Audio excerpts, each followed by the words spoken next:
Hello दोस्तों, कैसे हो आप सब। जानता हूँ कि आप लोग इंतजार कर रहे होगे कब हमारी डरावनी कहानी आएंगी, कब हमें मजा आएगा। तो आज फिर आप सभी के सामने एक हकीकत वाली, सच्चाई वाली घटना मैं लेकर आ चुका हूँ। तो चलिए शुरू करते हैं। एक ऋषभ नाम का लड़का था। गर्मियों की छुट्टी में वो अपने नानी के यहाँ गया था।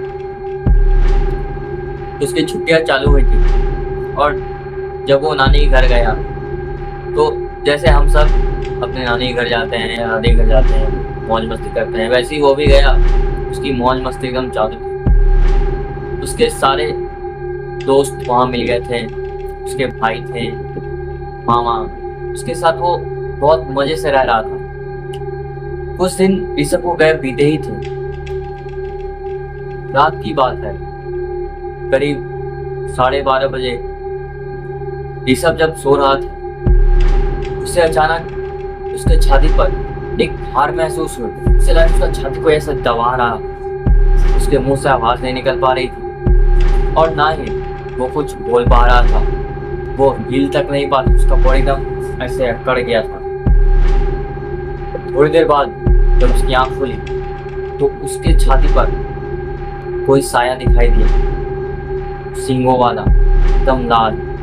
ऋषभ डर गया लेकिन वो हिल नहीं पा रहा था।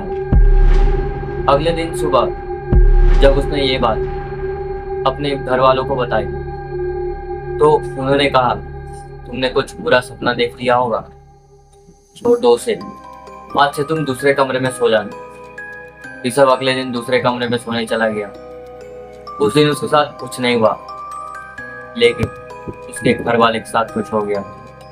जैसे ही वो सुबह उठता है पता चलता है उसके मामा की डेथ हो चुकी है। उसके मामा अब इस दुनिया में नहीं रहे। जो ऋषभ के सपने में, या कहे तो सच में, जो उसके छाती के ऊपर बैठा हुआ था वो कोई भूत नहीं, दरअसल वो एक यमदूत था। वो यमदूत जो यमराज के द्वारा भेजा गया था। वो गलती से ऋषभ के पास चला गया था जबकि उसे जाना था उसके मामा जी के पास उनकी आत्मा को देने। और ये बात ऋषभ को उसके सपने में पता चली। किसी ने उसे उसके सपने में बताया।